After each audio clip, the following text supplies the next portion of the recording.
Well, thanks for coming. Just a couple comments before I take some questions here. First is, we've had a couple tough losses over the years here, and you lost to a good team. So what you have to do is you go through, and I met with our players about this because I experienced it ourselves as coaches and myself, is you go from devastated to crushed to pissed, and then you got to move forward as a leader and get going. And so we're somewhere between 2 and 3 right now, the pissed and the moving forward. And our players, they're resilient. They get over things quickly, and so it's our job to get over them quickly too and move forward and fix issues that caused the failing, the loss. So that's where we're at. Moving on. Army, very unique issues you deal with. They are very good on offense, second in the country, I believe, rushing. The wishbone creates its own identity of issues and unique issues, and then on defense, like some of the service academies that I've coached against before, they're 3-4 all over the place and play extremely hard, and a very good team. They beat Navy last year, and I'm just a big fan of the service academy, so I follow that very closely, and so we got to move forward and move forward fast. Third row, right, Rob. Urban, you said after the game, and you said this before, that you see what we see, that you weren't happy with the play calling. Just curious, is there so much going on during a game that prevents you from stepping in and sort of fixing things in the moment, or can you walk us through how the whole to a degree I can, yeah. It's not the first year. It's not the first time we've had either issue offense, defense, or kicking game, and it is my job to step in, and I tried, and a lot of times head coaches can screw things up worse than they are, and I'm not immune to that, so I'm more conscientious than I've ever been. I have very good coaches on offense, and they played well on defense, and did a lot of unique things, and we knew they would because they prepared for this one. So yeah, of course, and I just didn't do it well enough. Front row, right, Austin. Urban, when you look at your QB situation at this point, I know you say you don't want to change the starter. Is there more consideration to give Dwayne or Joe some game reps at some point to see Sure. them? Sure. Well, we'd like to do that anyway. It hasn't presented itself yet. Any decisions about any personnel is strictly who gives us the best opportunity to win, whether it be right guard, quarterback, and it's always been the case. And right now, it's not even a question. But yeah, we'd like to absolutely get the other guys in and play a little bit. When you say that's not even a question, I'm thinking back to 2015 where you said Cardale and JT were so close on the practice field. Is that what is JT so much further ahead than Joe's been hurt? With all the above, yeah. With all the above, just you think of a quarterback and it's just throwing. It's much more than that. It's getting you the right plays and et cetera. So at this point, it's still, I didn't do that, but it's a difference. Front row, middle, Dave.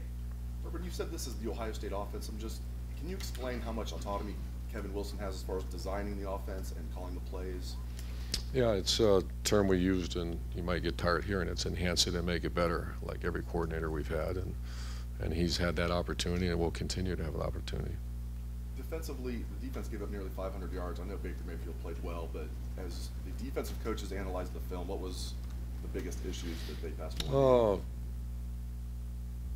I mistake. They have a very good offense, obviously, and their quarterback's ridiculous. He played great, and catching yourself, not focusing on your responsibility. That's when you saw a couple of those hits. That was the biggest issue. Guys trying to do too much. I'm going to go stop this play instead of cover my guy and take my eyes off my guy for a second, and that's where you saw a couple of those guys squirt loose. Front row, right, Clay. By virtue of who Army is and maybe the quality of the next 2-3 opponents, does that prevent you from fixing maybe the pass defense or having it tested like you'd like to see? Yeah, we, Coach Shiano has coached against wishbone teams. I have too, and it's a unique week. So we put that one to bed to read. We met, we watched it, you met it with the players, and then it was right, even last night, right on to Army, because it's so you need to spend every waking moment from here until the foot hits the ball to prepare for against the wishbone. What did you see then from the secondary? From the secondary, did not play very well. Across the board? Yeah. Front row, Bill? You know, obviously, right after the game, you are not going to assign responsibility, because you haven't seen the tape. You have watched it. When you break down the offense's problems, how much is JT, how much is play calling? I mean, I'm not looking for a number, but when you, in your mind, figure out what's really to blame, what do you see? Well, this, like I said, this is not the first time we've had a tough loss. Fortunately, I haven't had too many, but you know me well enough that I'm not, the B word doesn't come out. We're not blaming anybody. There's some guys that didn't play particularly well, and I usually don't bring that up very often. And I think we, you know, like you said, the play calling, I'm going to keep evaluating that and make sure we're doing what we're doing best. But now's not the time, and you know, I would anticipate the whole program feels that way. It's moving forward and fixing issues, and that we don't share that necessarily in here. You feel the need to reassure JT or have a discussion with JT after the game? Yeah, that's normal protocol after it plays well or it plays not so well. Front row left, Bill? Urban, are you still confident that the Ohio State offense, your offensive philosophy, the bread and butter stuff you like to run, can work against the best teams you play, or is there something fundamental that needs to change about the overall approach to offense? I think the evolution of defenses, especially the ones that have given us trouble over the last couple of years, that's constant because it's the multiplicity of defenses that have given us, and then other offenses issues. So yeah, we're reevaluating that, and it's constant change. It's much different than it was in 2012. And there's a lot of people in that room working on it to keep it moving forward. Different topic, but you mentioned before how you have people monitor social media with your players. If you have a recruit on a visit who tweets something critical of your team while he's on the visit, how is that viewed? Is that something that could potentially impact a player's standing within your recruiting class? Oh, sure. I was made aware of something, and I let other people, you know, I was made aware of it. Second row right, Tony? Urban, when you see what you want to see in practice, you're seeing things that you're getting the production that you want, but it doesn't replicate itself in the game. How do you go about fixing the issue if it doesn't manifest in practice? I think I know what you're asking. If you see certain things work well or certain players perform well in practice, yet you don't see the carryover, that's happened before and over the years. And you just usually it's with a younger player that it's the first time in a prime time event. You know, our kicker did not kick particularly well. The kickoff guy is a true freshman. We're certainly not going to stick him, you know, ship him off somewhere or cut him or something like that. But you keep working with him, and you hope he matures enough to handle those kind of situations. And other players fall in that category. And you just kind of, you know, that's life in the big city when you have to play young players at times. How do you know when you've got it resolved in practice? I guess How do you know what? how do you know when you have it resolved? Do you have to see it in the game before you know that the issue is fixed? Yeah, like you said, practice is practice, game's games, and it happens. You know, if it happens with older players, usually you got to move on. Younger players, you coach them through it. Front row left, Doug? Urban, we were talking to JT after the game about things that were said in the preseason about the passing game coming along, and JT had said, you know, he's going to make throws to covered receivers and do things, and that maybe he's not doing it now. He said that in preseason it was man-to-man defense. You guys played against man-to-man, and now he's seen zone 2 straight games. I know you do it in game week. You prep for what the other defense is going to do, but was this offense prepared enough for the zone looks that you've seen in the first 2 weeks? We've seen a lot of zone. You know, that's one of the negatives when you practice so much against all the man-to-man. And in practice, you know, and they're dropping 8, you know, in some situations too, which is really difficult. So to answer your question, we've given them that looks in practice, and obviously not enough. So we got to continue that. And for us, the layman out here, thinking about the way you guys look like you need to throw it better in this offense, what you have said about Dwayne in the past, his potential as a thrower. Some of me included, people would say, boy, that sounds like something that maybe this offense could use, a guy who really can throw it like that. Can you maybe just explain a little more why that's not where it sounds like you are right now? Sure. Just the term game ready is used quite often around here. And is Dwayne game ready to help us go win a game? And if we feel he is, then he'll go in the game. And it's, that opportunity is not, that third quarter of Oklahoma is not the right time to do that. At some point, we're hoping, he continues to grow up and get some game experience, and then you can evaluate it there. Does that make sense? Yeah. It's the first time to take a snap in those situations. That's normally, if something happened, you have to do it, but not in that situation. But and I know you said you guys are going forward now, but then going forward to Army, to UNLV, is it possible that Dwayne Haskins in the game plan, when games are on the line, not just when you're way I don't ahead, know. is- I don't want to speculate.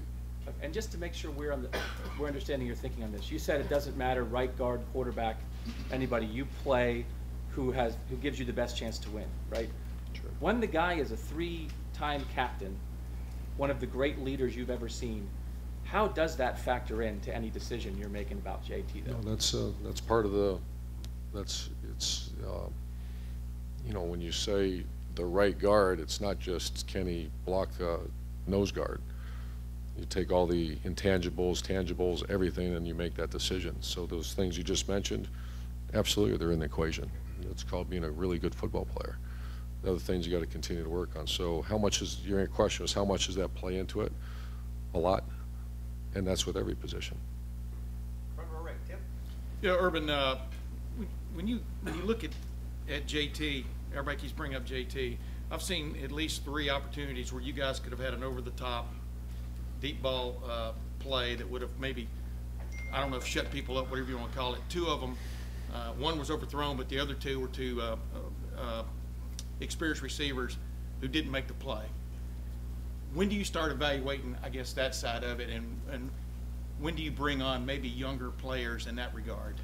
You understand what I'm saying there? Sure. When do we evaluate it? Well, I know you evaluate, but I mean, yeah, when does it become when you critical? sleep, when you eat. Yeah, I mean, yes. that's all we do. Yeah. So all those questions, sure. But do you have guys in line there now that maybe get opportunities that didn't get opportunities before? I think so. Yeah. There's a 6-man rotation. There's not a differentiation from 1 through 6, and I think they're all going to be fine players that are continuing to grow a little bit. So it's not, Johnny Dixon to Ben Victor to Austin Mack, you saw make a great catch. So they're all in the rotation. We're not, there's not that Michael Thomas right now where you say he's your go-to all the time. Ben Victor, we tried a couple with him. I think Terry got behind him one time. So it's when you ask the question when do we not? It's nonstop. And the other thing, this is my follow, but real quick update. Austin Mack, what's his situation? He's just feeling much better today, and obviously we're very cautious about his head hit the back of the turf, and so they're very cautious about it, and we'll know more tomorrow. But I'd put him as probable for the game. I asked you this a little bit after the game on Saturday, but I want to follow up. The way y'all used your running back Saturday, I think Mike Weber and J.K. combined for 14 carries or something. Where does that fit on the list of things? It's not enough, and Mike is still not quite 100%. He had it tugged on him a little bit, but he's much better, and we're anticipating. He's still not been full speed yet, but we're anticipating him, and J.K. runs real hard too. So you want to be in that 25 to 30 number with him, with them. Front row right, left, rather, Lori. Which one are your players after the game when we were talking to them were saying things like they feel like they're inches away, that it's just little things right now that need cleaned up. Is that where you want them mentally, or would a little more urgency be apropos this time? There is a tremendous amount of urgency. What they say to you, I think they, as my wife says, coach speak and player speak at times, and which is kind of what I want, and what I try to do if I think before I speak. So because we don't need anything out there, we need that. This is all internal, but I assure you, there's plenty of urgency. And then once again, it might not be when you ask a guy a question 20 minutes after they play a game and they have a tough loss, because we try to coach them through that. We don't need headlines. After a game like this where, I mean, every game you're gonna have one, maybe two players that doesn't have their best night. But when you have a game where it is beyond that one or two guys, what is generally the cause of that when it seems like it's gotten contagious? There's two or three things. One's the quality of the opponent. That, you know, sometimes, you know, if a corner gets beat by a first-round draft pick, those things happen once in a while, or, you know, a very good player. The other thing, are we putting them in a position to be successful? And that's constant. Like someone asked Tim, I think someone said, when do you evaluate that? That's constant evaluation. Can they do what we do? And, you know, you had 2 first-round corners. We hope we develop 2 first-round corners so we continue, and then that's constant conversation. Can they do what we've done in the past? And those, you know, it's early in the season. We still got a lot of football left, and that's what's going on right now. You have time for 2 more questions. Far left, Matt. When you looked at the offense and what happened on Saturday, do you have like a priority list? What jumps out at you? We have to get this fixed moving forward now. Do you have like a list in mind, or Sure. Can you share like we got to get this? Not really, you know, because I don't, you know, I think some of it's rather obvious, and maybe some of it not so obvious, but that's not my position to do that here. Also, in terms of JT, do you worry at all about his confidence? Sure. He's always been a confident player. What do you see? Do you think he's still? I see a mentally tough guy that he's got to play better. We got to play better. We got to coach better, and it's a very mature guy. You know, he's kind of seen it all. You know, and but I worry about that now with JT, but with corners, that's a tough position. You're out there in an island, and a corner loses confidence, and you know that's what coaching is, though. That's our job too. And I had a good meeting with our staff about it. Inspire and motivate and move them on. You know, we can't, as awful as we feel, no one's really asking how we feel. We got to move forward, and they're the ones out there doing their job. We got to make sure that they're in position and have that feeling that they can do it. And final questions, far right, Pete. Urban, you said at Big Ten Media today that Kevin Wilson was the first coordinator in your career who you brought in who's been an established guy. You've had younger guys who you've kind of brought along. What's that merger been like? He obviously has established philosophy. He's one of the best play callers in modern college football.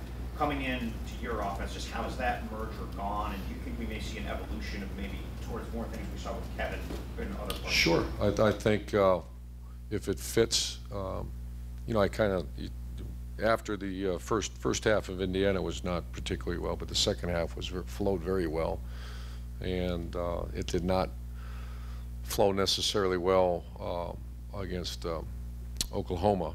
So I would anticipate that you'll continue to see a merging of ideas and concepts. Same with Ryan Day. He's got a very good mind, and we're always constantly to add wrinkles to make things better.